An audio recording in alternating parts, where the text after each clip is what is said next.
Hello students, मैं सोनू कुमार सिंह स्वागत करता हूं आपको आपके अपने YouTube channel marks mathematics classes में। तो मेरे भाई, आज हम लोग फंक्शन का लेक्चर नंबर 4 करने वाले हैं।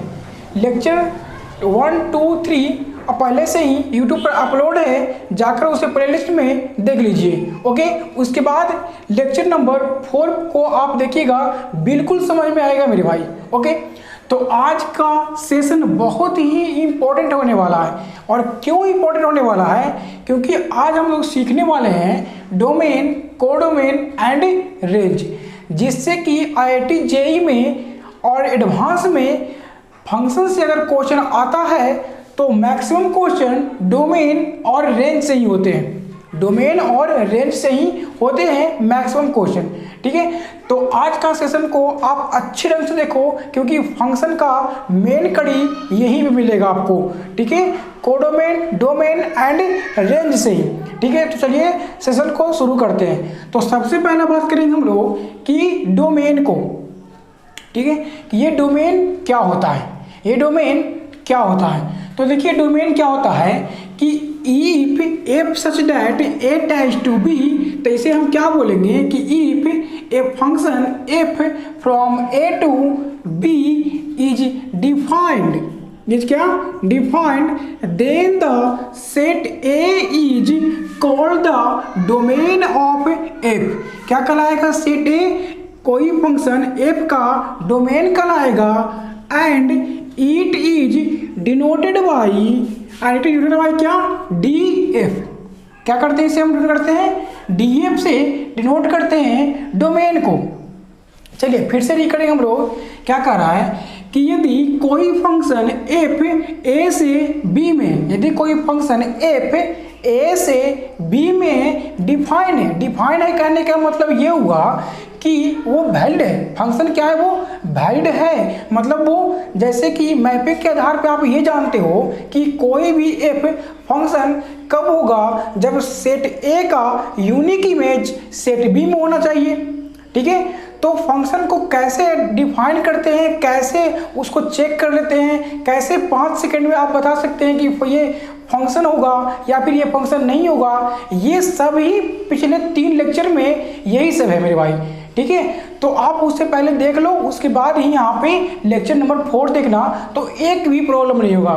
ठीक है, चलो, तो कहना कि अगर डिफाइन है तब सेट ए को हम क्या बोलेंगे? डोमेन ऑफ एफ बोलेंगे। अगर यहाँ पे एफ है तो डोमेन ऑफ एफ बोलेंगे। अगर जी रहेगा तो डोमेन ऑफ जी बोलेंगे। अगर एच रहेगा यहाँ पे तो डोमेन ऑफ एच बोलेंगे। And it is denoted by DF। और इसे दर्शाते कैसे हैं? तो ये DF से लिखते हैं। ओके, एंड देखिए यहाँ पे क्या लिखे हम लोग कि डेट इज, अर्थात डोमेन क्या होता है, जो जरा यहाँ देखिए, ये है आपका domain. That is domain of F. मतलब क्या कि फंक्शन का डोमेन यानी कि DF क्या होता है? वो सभी ए होते हैं, वो सभी ए का सेट, वो सभी ए का सेट जहाँ पे A, B बिलोंग करता है अगर F से। सुनिएगा कि अगर A, B ये क्या है? एक ऑर्डर्ड पेयर है। आप लोग जानते हो कि फंक्शन क्या होता है? फंक्शन जो होते हैं वो एक कलेक्शन ऑफ ऑर्डर्ड पेयर होते हैं। ये सब क्या है? ये सब सबका मैं बता चुका है मेरे भाई। ठीक है, तो पहले का वीडियो आप लोग जाकर देख लीजिएगा। तो यहाँ पे क्या कहता है कि ये क्या है? ऑर्डर्ड पेयर है। और A, B अगर F से बिलोंग करता है, for all A belong A। ठीक है, फॉर ऑल ए क्या A बिलोंग करना चाहिए सेट A से, एंड B बिलोंग करना चाहिए B से। तो A के सभी से एलिमेंट, A के सभी एलिमेंट का सेट को हम क्या बोलेंगे? डोमेन बोलेंगे। देखिए यहाँ पे क्या दिया हुआ है, ये जो ब्रैकेट यहाँ पे लगा हुआ है ना, देखिए ये जो ब्रैकेट है, इस ब्रैकेट का मतलब ही क्या होता है? सेट। अगर आप ऐसे लिखे हो A, B, इसका मतलब सेट नहीं होता है, इसका मतलब सेट नहीं होता, इसका मतलब सेट होता है। देखिए अगर ऐसे लिखा हो तो वह क्या रहेगा? सेट कहलाएगा। ओके, ठीक है, जिसे हम कर्ली ब्रैकेट ही बोलते हैं। तो चलिए, मेरे ख्याल से डोमेन आपको समझ में आ गया होगा। अब इसे मैं मैपिंग के आधार पे आपको समझाता हूँ कि ये डोमेन क्या होते हैं। जैसे कि देखिए, यहाँ पे कोई एक सेट मैं ए ले रहा हूँ, ओके, एंड यहाँ पे कोई एक सेट बी ले रहा हूँ, एंड ए से बी में कोई फंक्शन एफ है। देखो डोमेन कब निकलेगा भाई, ध्यान देना कि डोमेन हम किसी फंक्शन का कब निकाल सकते हैं, जब वो फंक्शन डिफाइन हो, जब वो फंक्शन क्या हो, डिफाइन हो, जब वो फंक्शन हो तभी तो हम उसके डोमेन निकाल सकते हैं। अगर वो फंक्शन ही नहीं है तो क्या आप उसे डोमेन निकाल सकते हो? नहीं, डोमेन कब आया है, फंक्शन के आने के बाद आया है। ओके, चलो तो यहाँ पे देखो, अगर मैं बोलूँ कि सेट ए में क्या क्या एलिमेंट हैं, A B C D E, okay, and यहाँ पे मैं बोलूँ 1 2 3 4 5, ठीक है। तो देखिए यहाँ पे आप क्या बोल सकते हो कि अगर मैं कहूँ कि ए का जो इमेज है वो 1 है, बी का जो इमेज है वो 4 है, सी का इमेज क्या है 2 है, एंड डी का जो इमेज है वो 3 है, एंड ई का जो इमेज है वो 5 है,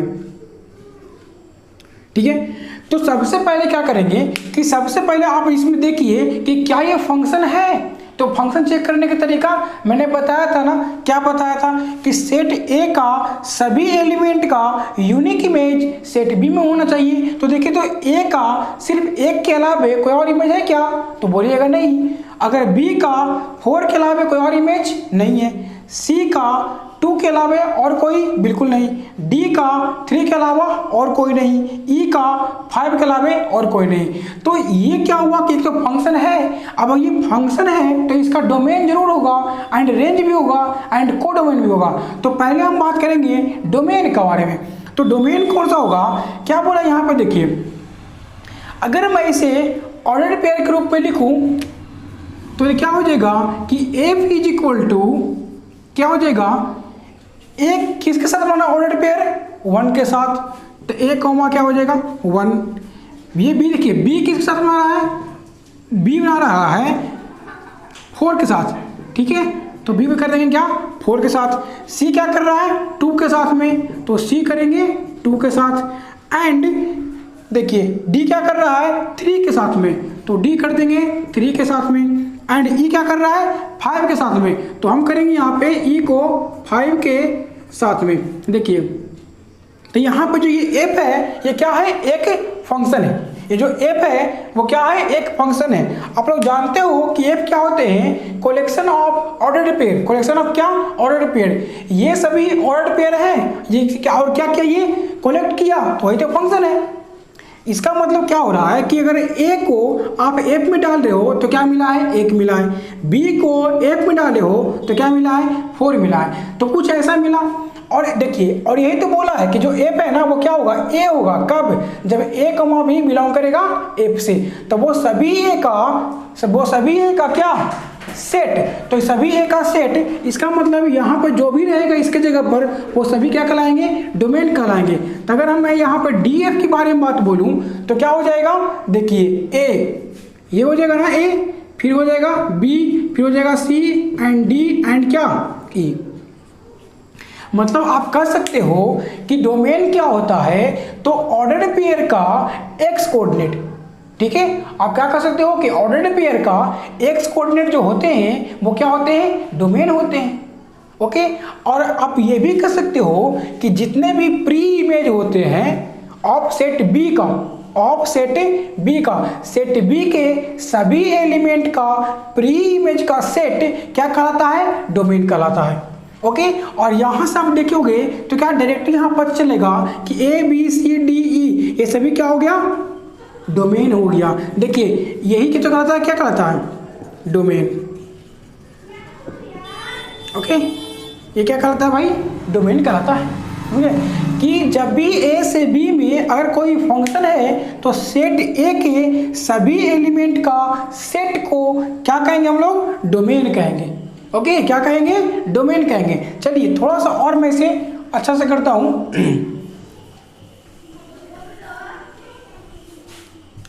देखो यहाँ पे क्या चाहिए भाई कि अब ये मैंने बोला कि डोमेन जो होता है वो क्या होता है, डोमेन क्या होता है,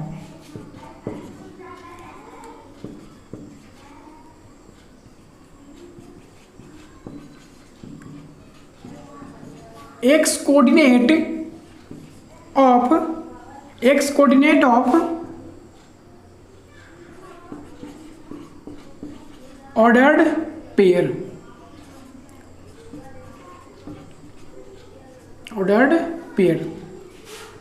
देखो यहां से एक चीज और आप ऐसे भी कर सकते हो कि डोमेन क्या होते हैं, तो x coordinate of ordered pair, x coordinate of क्या, ऑर्डर्ड पेयर का सेट क्यों, क्योंकि यहाँ पे देखिए ये जो ब्रैकेट लगा है ना भाई, ये ब्रैकेट लगा हुआ है, इसका मतलब क्या हो गया, सेट हो गया है ना।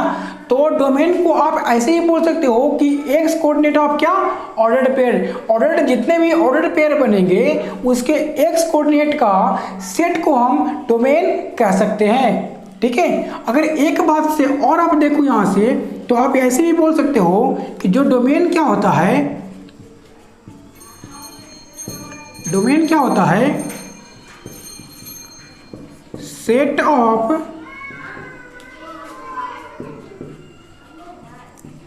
Pre image, set of pre image है ना, सेट ऑफ क्या, प्री इमेज, माने प्री इमेज का सेट को भी हम क्या बोल सकते हैं, डोमेन बोल सकते हैं। तो प्री इमेज क्या होता है, आप लोग ये पहले कहीं मैं लेक्चर में बता दिया हूं कि जितने भी यहाँ के एलिमेंट हैं ये क्या बनता है, इमेज, और इसका प्री इमेज ए, ये क्या है, इमेज, 2 का प्री इमेज 3, ये क्या है 3 क्या, ये तो क्या है, इमेज है ना, और 3 का प्री इमेज क्या हो जाएगा, तो डी हो जाएगा, 5 का प्री इमेज क्या हो जाएगा, ई हो जाएगा, है ना, 4 का प्री इमेज क्या हो जाएगा, बी हो जाएगा। इसी प्रकार से ये सभी की सभी क्या है, प्री इमेज है, और प्री इमेज के सेट को ही हम क्या बोलते हैं, डोमेन बोलते हैं। अब एक तरीके से और डोमेन को बोल सकते हो, वो क्या है, देखिए जरा, आप ऐसे ही बोल सकते हो कि डोमेन क्या होता है, set of all inverse image, क्या, देखिए ऐसे भी होता है कि डोमेन क्या होता है, set of all inverse image, set of क्या, ऑल इनवर्स इमेज। तो इनवर्स इमेज भी इसी को बोलते हैं, है ना, कि अगर 1 क्या है, इमेज है, तो 1 का इनवर्स इमेज क्या हो जाएगा, तो ए हो जाएगा। अगर 2 इमेज है तो 2 का इनवर्स इमेज कौन हो जाएगा, तो सी हो जाएगा। अगर 3 इमेज है तो 3 का इनवर्स इमेज क्या हो जाएगा, तो डी हो जाएगा। ठीक है, तो ये सभी एलिमेंट का ये क्या है, इनवर्स इमेज है, या फिर इसे हम प्री इमेज ही बोलते हैं, और इसे क्या बोलते हैं, इमेज बोलते हैं। ओके, मेरे ख्याल से आप लोग को डोमेन समझ में आ गया होगा। अगर नहीं आया है तो कमेंट करके बताइए, मैं फिर से समझाने की कोशिश करूंगा। ओके, चलिए, तो डोमेन अब खत्म हो गया है ना। थोड़ा सा मैं और एग्जांपल लूंगा डोमेन के बारे में। देखो भाई, डोमेन पे ना हम लोग बहुत ही टफ क्वेश्चन करने वाले हैं, और मॉडरेट भी करेंगे एंड इजी भी करेंगे। तो उसका एक अलग लेक्चर आएगा जिसमें problem on domain, codomain and range रहेगा। ठीक है, तो चलो अब मैं कुछ और एग्जांपल से आप लोग को डोमेन समझाता हूँ। ठीक है, तो चलो यहाँ से देखो भाई, कि अगर मैं मानूँ कि ये सेट ए है एंड ये सेट बी है, और एक और मैं लूँगा कि ये सेट ए है और ये सेट बी है। ठीक है, ये सेट ए और ये सेट क्या, बी, यहाँ भी ए और यहाँ भी बी, और एक फंक्शन यहाँ से एंड ये एक फंक्शन यहाँ से। तो इस फंक्शन को पहले मैं तो ऐसा लूँगा। ठीक है, तो यहाँ पे लेते हैं कि सेट ए के जो एलिमेंट है वो ए बी सी डी, और इसमें क्या हो जाएगा, ले लेता हूँ मैं 1 2 3 4 5। ओके, एंड यहाँ पे भी लेते हैं A B C D E, and यहाँ पे 1 2 3 4 5 6 एंड 7। ठीक है, तो अपने पास हमें क्या लिया हूँ कि यहाँ पे एफ कोई फंक्शन है और यहाँ पे जी कोई फंक्शन है। ठीक है, अभी मैं देखिए, अब पहले क्या करते हैं, मैपिंग ले लेते हैं कि ए का जो इमेज है वो 1 मानते हैं, बी का इमेज को 3 मानते हैं, सी के इमेज को 2 मानते हैं। ओके एंड चलो इसको भी हम यही मानते हैं, ऐसा हो गया। एंड इसमें कुछ लेते हैं कि 2 का ए, 3 का बी एंड 4 का टी एंड 6 का और बी एंड 4 का अगेन सी एंड 5 का ई। चलिए ठीक है, तो यहाँ पे क्या किया है मैंने कि एक लिया हूँ एफ और एक लिया हूँ जी, ये 2 को क्या लिए, फंक्शन लिए हैं। ठीक है, और पहली बात, और आपसे मैं बोलूँ कि या भाई इसमें आप डोमेन बताइए, एफ का भी डोमेन बताइए एंड जी का भी डोमेन बताइए। तो सबसे पहला काम क्या होगा आपका कि आप लोग चेक करोगे कि क्या एफ और जी जो है वो क्या दोनों फंक्शन हैं, एफ एंड जी क्या दोनों फंक्शन हैं। तो पहले आपको ये चेक करना पड़ेगा। अगर आपने ये चेक कर लिया उसके बाद क्या करेंगे हम लोग, डोमेन निकाल लेंगे। आप देखो कि अगर ये एफ फंक्शन नहीं हुआ तब तो डोमेन निकलेगा ही नहीं, और अगर ये जी डोमेन फंक्शन नहीं हुआ तो भी डोमेन उसमें भी नहीं निकलेगा। समझ रहे बात को? ठीक है, तो यहाँ पे आपको क्या करना है कि सबसे पहले तो दोनों का फंक्शन चेक करो, और फंक्शन चेक करने के लिए आप ये जानते हो कि अगर ए से बी में कोई फंक्शन है तो सेट ए का यूनिक इमेज सेट बी में होना चाहिए। अगर मैं बोलूं कि कोई फंक्शन बी से ए में है, कोई फंक्शन बी से ए में है, तो आप कहोगे कि सर बी का ऑल एलिमेंट, बी का ईच एंड एवरी एलिमेंट का यूनिक इमेज सेट ए में होना चाहिए। ठीक है, तो पहले चेक करते हैं। ए का यूनिक इमेज 1 है, बी का यूनिक इमेज 3 है, सी का यूनिक इमेज 2 है, डी का यूनिक इमेज 3 है। तो आप बोलोगे सर बी का जो 3 है वो बी और डी दोनों का यूनिक इमेज हो सकता है। तो बिल्कुल हो सकता है, क्योंकि बी के लिए अलग है और डी के लिए अलग हो गया, है ना, ये 2 अलग अलग के लिए ना है। हाँ, तो चलो देखो मैं पहले बताया था कि ये इसको क्या मानना है आप लोग को, फादर मानना है, एंड इसको क्या मानना है, सन मानना है। तो एक फादर का 2 बेटे हो सकते हैं, बट एक बेटे का 2 बाप नहीं हो सकते हैं। ठीक है, तो ये तो भाई फंक्शन है। अब इसमें थोड़ा चेक कर लेते हैं कि ये फंक्शन है कि नहीं है। तो पहली बात तो ये ए से बी में मैंने नहीं लिया हूँ। क्या लिया हूँ कि ए से बी में लिए हैं क्या, नहीं, क्योंकि एरो कैसा है, बी से ए में, एरो क्या है, बी से ए में। तो बी से ए में 2 का यूनिक इमेज ए, सही बात, 3 का यूनिक इमेज बी, सही बात, 4 का यूनिक इमेज नहीं, 2 image C and D, and 5 का यूनिक इमेज ई, है ना, एंड 6 का यूनिक इमेज क्या, बी। तो जरा यहां से देखिए आप लोग कि 3 एंड 6 का यूनिक इमेज क्या है, बी, नो प्रॉब्लम। लेकिन 4 का यूनिक इमेज है क्या, सी या डी, नहीं, 4 का तो भाई 2 इमेज हो गया है, सी एंड क्या, डी। तो इसका मतलब जब 4 का यूनिक इमेज है ही नहीं तो ये क्या फंक्शन है, ये क्या फंक्शन है, नहीं है, और ये फंक्शन है। तो ये जब फंक्शन है तो इसमें हम डोमेन की बात करते हैं। तो डोमेन कौन हो जाएगा, तो ये वाला, है ना, सेट ए के सभी एलिमेंट को हम क्या कहते हैं, डोमेन कहते हैं। तो ये आपके पास डोमेन हो जाएगा, क्या हो जाएगा, डोमेन। तो चलो भाई इसमें जरा देख लेते हैं, है ना, कि क्या कह रहा है कि इसमें एक सेट ए है जो ए बी सी डी ई रखता हो, और एक सेट बी है जो 1 2 3 4 5 6 7 रखता है। ओके, तो जरा देखिए यहाँ से कि जो फंक्शन हम लोग लिए हैं ना वो क्या लिए हैं कि बी से ए में, क्या लिए हैं, बी से ए में, और उस फंक्शन का नाम क्या है, जी है। ओके, तो इसमें अगर आप लोग को बोले कि भाई डोमेन इसमें बता दो, तो पहले क्या करिएगा आप लोग कि पहले तो आप लोग ये देखोगे कि यार इसमें सबसे पहले कि ये जी जो है वो क्या एक फंक्शन है ये जी है ना वो क्या एक फंक्शन है क्या? तो पहले चेक करते हैं। तो जी एक फंक्शन होने के लिए क्या होगा? अगर कहता है कि जी कोई फंक्शन है वो कहाँ से कहाँ, बी से ए में, तो आप कहोगे कि बी के जितने भी एलिमेंट हैं वो सभी का यूनिक इमेज कैसे में होना चाहिए? सेट ए में होना चाहिए।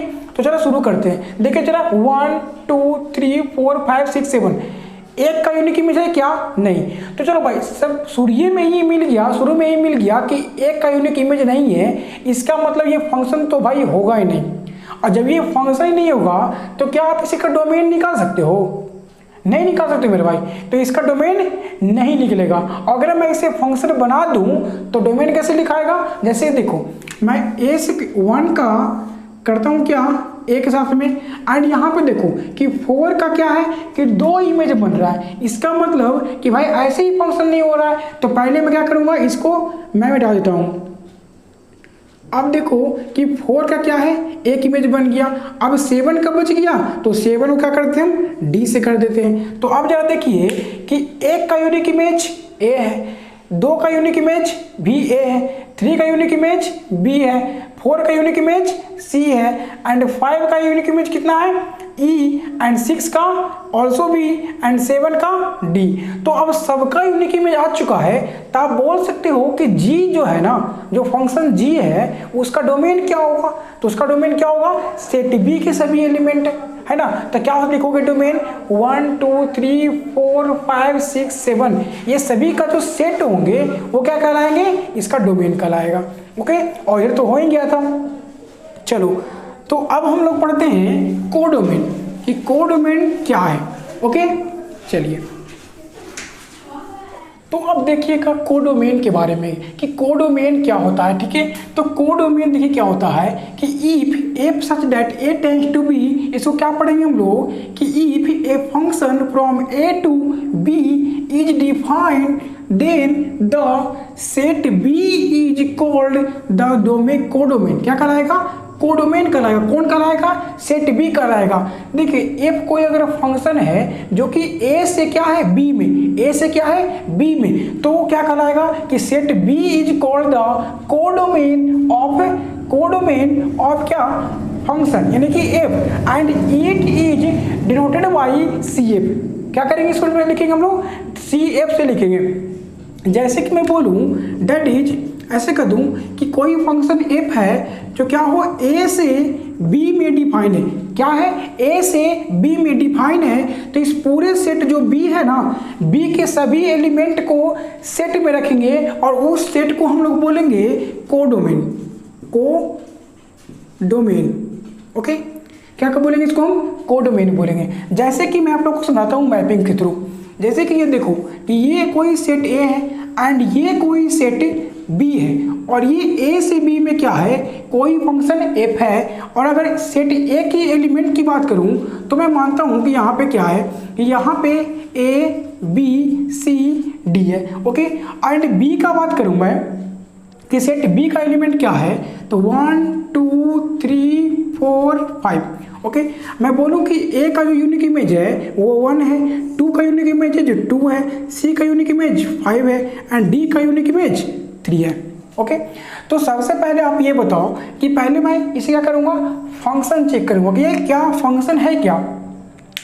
तो फंक्शन कहाँ से कहाँ पहले आपको देखना पड़ेगा कि फंक्शन ए से क्या है, बी में। तो ए से बी में फंक्शन है, इसका मतलब सेट ए के सभी एलिमेंट का यूनिक इमेज सेट बी में होना चाहिए।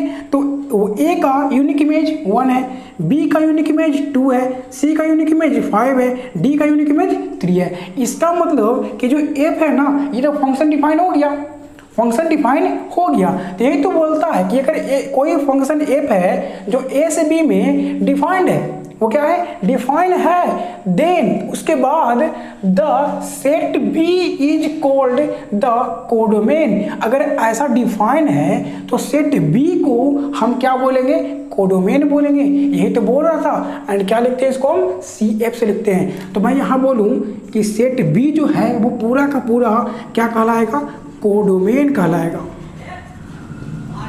है ना। क्या कहलाएगा, कोडोमेन कहलाएगा।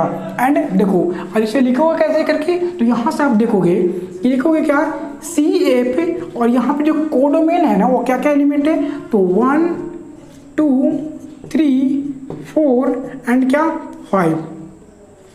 तो देखो आप लोगों को थोड़ा सा कंफ्यूजन होगा कि सर यहाँ पे 4 तो क्या करता है, 4 जो है वो किसी का ही तो इमेज है ही नहीं, जो 4 है वो क्या है, किसी का इमेज तो है ही नहीं। तो नो प्रॉब्लम, वो किसी का इमेज रहे या फिर ना रहे उससे हमको मतलब नहीं है, बस फंक्शन डिफाइन होना चाहिए और उसके बाद सेट बी के जो पूरे सारे एलिमेंट होंगे वो सभी का सेट क्या कहलाएगा, कोडोमेन कहलाएगा।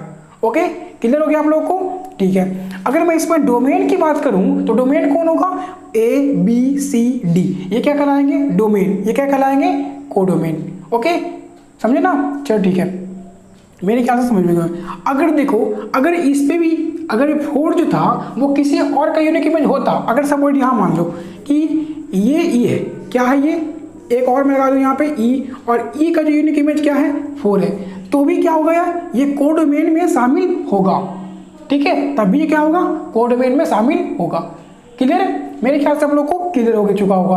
अगर देखिए भाई, अगर आप लोग को प्रॉब्लम होता है ना तो आप कमेंट में बोलो, मैं उसको जरूर डिस्कशन दूंगा। ठीक है, एंड देखो डिस्क्रिप्शन में ना एक व्हाट्सएप ग्रुप का मैं लिंक भी दे दूंगा। ठीक है, लिंक है, देख लीजिएगा आप लोग, डिस्क्रिप्शन में लिंक होगा तो उसे आप ज्वाइन कर लीजिएगा। वहाँ से आपको किसी भी तरह का डाउट हो मैथमेटिक्स से रिलेटेड तो आप उसको पूछ सकते हैं, वहाँ से मैं आपको रिप्लाई करूँगा। ओके, चलो अब बात कर लेते हैं हम लोग रेंज का, कि रेंज क्या होता है आखिर। चलो देखते हैं। तो चलो भाई अब हम रेंज समझ लेते हैं। ठीक है, कि रेंज क्या होता है। ये देखो कि रेंज क्या होता है, कि if a function from A to B is defined then the set of values used by function, क्या फंक्शन के द्वारा जो यूज किया गया है उस वैल्यू, वो कैसे वैल्यू यूज किया गया है कि एज पर द डोमेन, हर एक डोमेन के जो हर एक एलिमेंट से जो वैल्यू आया है ना उसको, ठीक है, is called range and it is denoted by range of function, range of function. Okay, देखो जरा, एंड देखो क्या कहता है यहाँ पे कि रेंज उस वैल्यू का सेट होता है, रेंज उस वैल्यू का सेट होता है जो वैल्यू डोमेन के द्वारा आया गया है, जो क्या डोमेन के द्वारा आया गया है। ओके, जैसे देखो क्या करते हो कि डोमेन के हर एक एलिमेंट को, डोमेन के ना हर एक एलिमेंट को आप क्या करो, फंक्शन में रखो। ओके, डोमेन के हर एक एलिमेंट को फंक्शन में आप रखो। ठीक है, तो फंक्शन में जैसे ही रखोगे तो कुछ ना कुछ तो वैल्यू आएगा। ठीक है, तो हर एक डोमेन के एलिमेंट को जब आप फंक्शन में रख दोगे तब कुछ ना कुछ जो वैल्यू आएगा उस सभी का सब सेट ले लोगे ना, उसी को तो हम लोग बोलेंगे रेंज। ठीक है, कितना आसान है। जैसे कि देखो आप लोग अभी कि रेंज ऑफ फंक्शन, वो सभी रेंज ऑफ फंक्शन क्या होंगे, वो सभी भी होगा जो भी कहाँ से बिलोंग करेगा, कहाँ से बिलोंग करेगा, सेट बी से।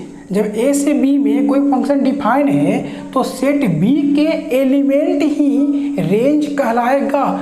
तो क्या आप पूछोगे कि सर सेट बी के सभी एलिमेंट को कहेंगे रेंज, तो नो, बिल्कुल गलत। ठीक है, वो हम डोमेन का सेट बी को, ठीक है, लेकिन अभी हम रेंज नहीं कहेंगे, वो रेंज कहेंगे, उसी के वहीं से वैल्यू आएगा रेंज का। ठीक है, बट वो कैसे आएगा, तो डोमेन के द्वारा आएगा। जैसे कि देखो कि बी क्या होगा, वो सभी बी होंगे, वो सभी बी रेंज कहलाएगा जो भी बी सेट बी से बिलोंग कर रहा है। एंड वो जो बी आया है ना वो कहाँ से आया है, तो देखो ये तो बी है, ये सेट ए से सभी डोमेन के एलिमेंट को आप उठा कर करके फंक्शन में रखोगे तो वही तो वैल्यू है बी, है ना, जो क्या कर रहा है, फंक्शन से बिलोंग कर रहा है। और वही सब क्या करेंगे हम लोग, उसी का सेट को क्या कहेंगे हम लोग, रेंज कहेंगे। जैसे कि देखो आपको मैपिंग के थ्रू समझाता हूँ और बिल्कुल आपको समझ में आएगा 100%, ये मेरा गारंटी है। देखो जरा, जैसे कि ये देखो ये ए है एंड ये सेट बी है, तो और क्या कहता है कि कोई फंक्शन एफ जो है वो ए से कहाँ, बी में डिफाइन है, और जो ए का एलिमेंट है ना वो ए बी सी डी है, एंड बी का जो एलिमेंट है 1 2 3 4 5 है। ओके, तो क्या करते हैं पहले कि यहाँ से कुछ इमेज ले लेते हैं, देखो पहले, चलो ठीक है। तो क्या किया, अब देखो आपके पास मैपिंग है। अब पूछेगा ना कोई कि भाई तुम बताओ क्या ये इसका रेंज क्या होगा, ठीक है, इसका रेंज क्या होगा। तो इसका रेंज निकालने के लिए सबसे पहले क्या करना होगा आप लोग को, सबसे पहले तो ये देखना पड़ेगा कि जो एफ है ना वो क्या फंक्शन है। तो जैसे सबसे पहले देखो कि एफ क्या फंक्शन है। तो फंक्शन देखने के क्या करते हैं हम लोग कि सेट ए के सभी एलिमेंट का यूनिक इमेज सेट बी में ढूंढते हैं। तो ढूंढो, ए का यूनिक इमेज 2, बी का यूनिक इमेज 1, सी का यूनिक इमेज 4, डी का यूनिक इमेज 3। ओके, तो सेट ए के सभी एलिमेंट का यूनिक इमेज सेट बी में मिल गया है। इसका मतलब जो एफ है वो क्या है, एक फंक्शन है। जब फंक्शन निकाल लिए हो आप लोग तो अब डोमेन निकाल के दिखाओ। तो डोमेन क्या बोलोगे, बोलोगे sir A B C D ये सभी का आप सेट ले लीजिए, डोमेन कल आ गया। ओके, बिल्कुल सही बात। ये क्या कहलाएगा, डोमेन कहा जाएगा, है ना, ये डोमेन कहलाएगा। अब डोमेन निकाले आप लोग तो आप लोग ये बताओ कि कोडोमेन क्या होगा। तो कोडोमेन क्या होगा, तो बोलोगे सर सेट बी के सभी एलिमेंट के सेट को हम क्या कहेंगे, कोडोमेन कहेंगे, है ना, कोडोमेन कहेंगे। ये डोमेन कोडोमेन कब निकल रहा है, जब फंक्शन डिफाइन है ना तब निकलता है। ओके, अब डोमेन हो गया, कोडोमेन हो गया, तो रेंज क्या होगा। तो सुनो, अब क्या करो कि जो सेट ए के सभी एलिमेंट को उठा करके फंक्शन में रख दो। तो जैसे कि मैं रखता हूँ, ओके, कि ए को कहाँ रख दिया, एफ में रख दिया, तो क्या मिल गया इमेज इसका 2 मिल गया। ओके, एंड बी को फंक्शन में फिर से उठा के रख दिया। तो बी को जब उठा के रख दिया तो क्या मिला, 1 मिल गया। अब आप सी को उठा करके फंक्शन में रख दो तो क्या मिल जाएगा, 4 मिल जाएगा। तो सी को आप उठा के रख दो, क्या मिल जाएगा, 4 मिल जाएगा। एंड डी को उठा के रखो फंक्शन में तो आप लोग को क्या मिल जाएगा, 3 मिल गया। ओके, इसके अलावे और कोई वैल्यू मिलेगा यहाँ पे नहीं, ठीक है। तो बस यही तो है, यही तो है क्या, रेंज 2 है, रेंज क्या 1 है, रेंज नहीं, 2 रेंज है नहीं, 1 रेंज है नहीं, 4 रेंज है नहीं, तो 3 रेंज है नहीं। तो क्या बोलोगे सर क्या होगा रेंज, तो फिर इसका तो आपको ये बताना है कि 2 1 4 3 के सेट को, ठीक है, 2 1 4 3 के सेट को हम क्या कहेंगे, रेंज कहेंगे। ओके, जैसे कि देखो अगर आपको रेंज लिखना हो तो रेंज ऑफ फंक्शन क्या लिखोगे आप, 1 लिखोगे, 2 लिखोगे, 3 लिखोगे, 4 लिखोगे। तो इसका सेट को लिखेंगे हम लोग, ठीक है। अगर आप ऐसे दे रहे हो ना तो ये रेंज ऑफ फंक्शन बिल्कुल नहीं है, गलत बात है।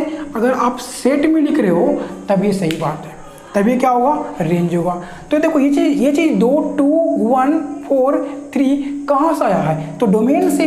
तो वही तो बोलता है कि एज पर डोमेन, कि डोमेन का वैल्यू फंक्शन में रखो और क्या मिलेगा हमको, कुछ वैल्यू मिलेंगे और उसके सेट को हम क्या बोलेंगे, रेंज बोलेंगे। ओके, तो मेरे ख्याल से आप लोग को रेंज समझ में आ गया होगा।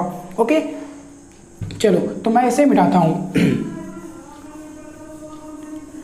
अब देखो थोड़ी सी बात कि अगर मैं कह दूँ कि y is equal to x square plus क्या 2, y is equal to x square plus क्या 2। तो ये बताओ कि ये जो y है ना वो कहाँ से आया है, y जो है कहाँ से आया है। तो पहले तो x आया होगा, उसके बाद 2 उसको वर्ग हुआ होगा, है ना, यानी स्क्वायर करने के बाद फिर उसमें 2 ऐड किए होंगे तब ये y आया है ना। तो इसका मतलब क्या, सबसे पहले क्वेश्चन मेरा क्या रहेगा इसमें कि बताओ इसमें डिपेंडेंट वेरिएबल कौन है एंड इंडिपेंडेंट वेरिएबल कौन हो। तो आप बोलोगे कि सर x को कोई दिक्कत नहीं है, x क्या है अपना, इंडिपेंडेंट है, इंडिपेंडेंट है, ठीक है, इंडिपेंडेंट।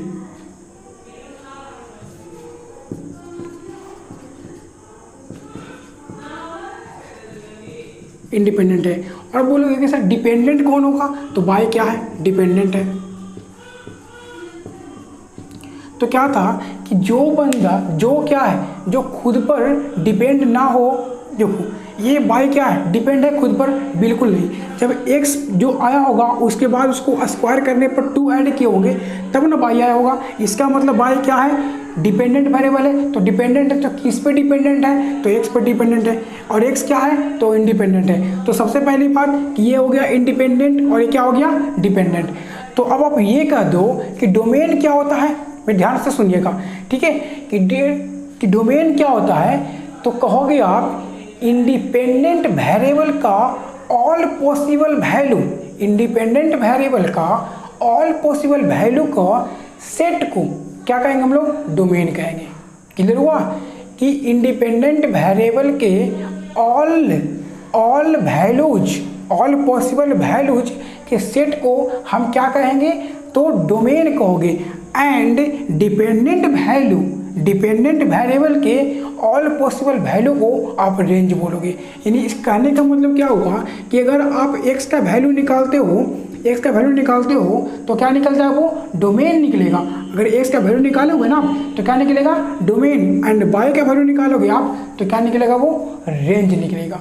ठीक है, क्या निकलेगा, वो रेंज निकलेगा। ओके, तो चलिए, तो मेरे ख्याल से आप लोग को डोमेन, कोडोमेन, रेंज सब कुछ इसमें समझ में आ गया होगा। अगर अभी भी किसी को प्रॉब्लम है तो आप कमेंट सेक्शन में जाओ और वहाँ से अपना डाउट लिखो, मैं आप लोग को रिप्लाई करूँगा। और नहीं तो आप क्या जा रहे हो, टेलीग्राम चैनल पे जाओ, लिंक उसका डिस्क्रिप्शन में है, वहाँ पे आप ज्वाइन कर लो। वहाँ पे आपको जो डाउट पूछना है, कोई मैथ पूछना है ना, आप वहाँ से पूछो, मैं उसका आंसर दूंगा। ओके, तो अगर समझ में आ गया अच्छे ढंग से तो भाई लाइक कर दो और अपने दोस्तों को शेयर कर दो। अगर देखो आप अगर इससे सीख गए हो कुछ तो भाई फ्रेंड को शेयर कर दो, ताकि फ्रेंड भी क्या करे, सीखे। आप लोगों को क्या बोले, थैंक यू बोले, धन्यवाद बोले, शुक्रिया बोले। ठीक है, और मुझे क्या, अगर आप लोग देखते हो, अगर आप लोग कुछ भी सीखते हो इससे, तो भाई मैं अपने आप को बहुत ही खास मानूंगा। अगर आप थोड़ा सा भी सीखते हो ना तो मैं अपने आप को खास मानूंगा। ठीक है, तो भाई लाइक कर दियो, सब्सक्राइब तो भाई चैनल को जरूर करना है, ताकि अगला वीडियो आप लोग के पास डायरेक्ट पहुंचे बिना किसी रोक ठोक के। चलो ठीक है, तब तो अब मिलते हैं हम लोग नेक्स्ट वीडियो में मिलते हैं। ओके, तब तक के लिए थैंक यू, धन्यवाद, शुक्रिया, जय हिंद, जय भारत।